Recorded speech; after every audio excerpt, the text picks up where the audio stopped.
Hello दोस्तों, epic वाणी में आपका फिर से स्वागत है। यूं तो दुनिया में तरह तरह के व्यक्तित्व वाले लोग होते हैं और कभी कभी हमारी मुलाकात ऐसे लोगों से हो जाती है जिनसे मिलकर उनके व्यक्तित्व का आकलन करना बेहद ही मुश्किल होता है। यह लोग एक तरह की दोहरी जिंदगी जी रहे होते हैं और अपने दोहरे चरित्र को लोगों से छिपा कर रखते हैं। सामाजिक तौर पर तो यह लोग किसी आम इंसान जैसा व्यवहार प्रदर्शित करते हैं, लेकिन इस झूठे मुखौटे के पीछे वास्तविक इंसान की हकीकत क्या है यह कोई नहीं जानता। वह मानसिक रोगी हो सकता है या देशद्रोही या कोई सिरफिरा सनकी हत्यारा। आज का हमारा एपिसोड ऐसे ही एक हत्यारे के बारे में है जिसने 38 साल के भीतर तकरीबन 37 हत्याओं का अंजाम दिया, लेकिन 38 साल गुजर जाने के बावजूद भी आज तक कोई भी इस मिस्टीरियस खूनी की पहचान का पता नहीं लगा सका है। आप में से बहुत से लोग अभी तक समझ चुके होंगे कि आज हम बात करने वाले हैं द जोडियाक किलर की। तो चलिए दोस्तों शुरू करते हैं।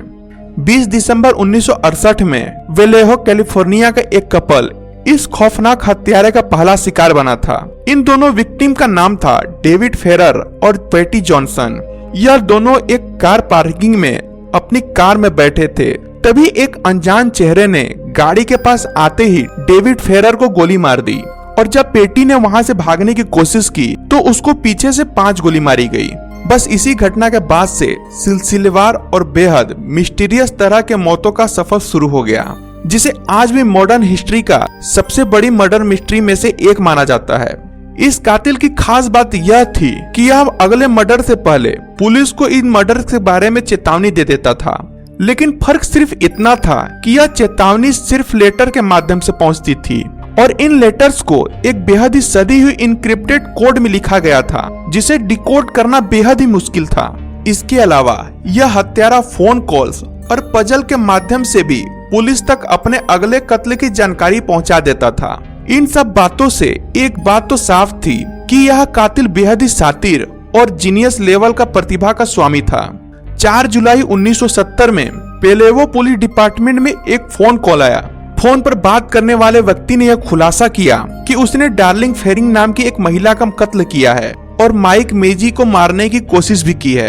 इस फोन कॉल के दौरान उसने डेविड और पेटी के कत्ल की भी जिम्मेदारी ली। इस फोन के लगभग 1 महीने बाद से एक के बाद एक रहस्यमय खतों का आना शुरू हो गया। उसने अपने पहले खत को 3 अलग अलग अखबारों में भेजे, जिसमें कुछ खुफिया कोड लैंग्वेज में लिखा था और साथ ही साथ खत को भेजने वाले ने यह भी लिखा था कि अगर वह लोग इन खतों के कोड लैंग्वेज को डिकोड कर लेंगे तो वह खूनी अपनी पहचान को रिवील कर देगा। शुरू में इस खत को ज्यादा तुल नहीं दिया गया और 3 में से केवल एक अखबार ने इस खत को अपने अखबार में प्रकाशित किया। उस खूनी ने महज 1 हफ्ते बाद से पहले जैसे ही कई खत न्यूज़पेपर को भेजा और यहाँ पर पहली बार उसने अपना नाम रिवील करते हुए खुद को जोडियाक बताया और तभी से इस कातिल को जोडियाक किलर के नाम से जाना जाने लगा। इस दूसरे खत को ओहायो के एक हाई स्कूल के टीचर ने सफलतापूर्वक डिकोड कर लिया। इस डिकोडेड मैसेज में जोडियाक किलर के अगले शिकार का तो पता नहीं चला, लेकिन इस मैसेज में इस सनकी हत्यारे की कुंठित मानसिकता को दर्शाता था। इस मैसेज में लिखा गया था कि हर खून के बदले उसे स्वर्ग जाने पर एक सेवक मिलेगा और मरने के बाद वह स्वर्ग में बहुत सारे सेवक और सेविकाएं चाहता है। वैसे तो पुलिस रिकॉर्ड के मुताबिक जोडियाक ने 5 हत्या की थी, लेकिन जोडियाक किलर का एक विचित्र खत और ही कहानी बयां करता है। जोडियाक किलर ने अपने एक खत में लिखा था me equal to 37 and SFPD यानी San Francisco police department equal to 0। इस खत से साफ जाहिर था कि इस खुंखार हत्यारे ने इन हत्याओं को एक खेल बना लिया था और उसके द्वारा किए गए मर्डर और सैन फ्रांसिस्को पुलिस की नाकामी को अपना स्कोर कार्ड।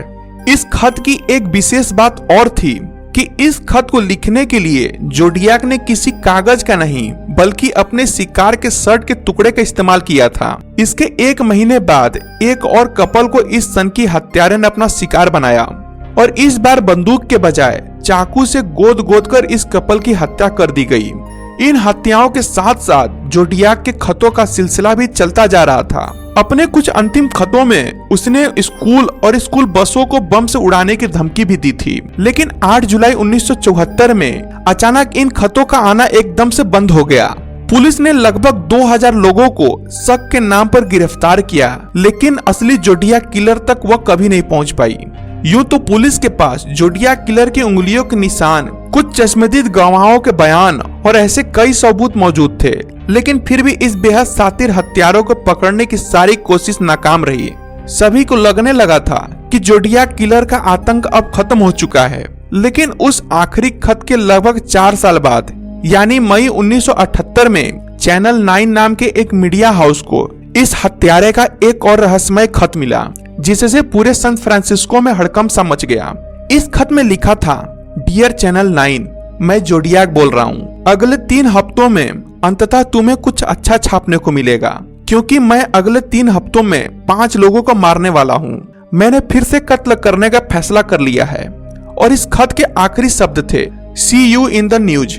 इसी के साथ पूरा कैलिफोर्निया एक बार फिर भय के अंधकार में डूब गया, क्योंकि शायद जोडियाक किलर एक बार फिर वहां के लोगों पर अपने कहर बरपाने के लिए वापस आ गया था। इस धमकी भरे खत के बावजूद San Francisco police Zodiac killer का कोई सुराग नहीं ढूंढ पाई, और पुलिस ने यह खुद माना कि जोडियाक किलर एक जीनियस है और ऐसे शातिर हत्यारे का पता लगाना लगभग नामुमकिन है।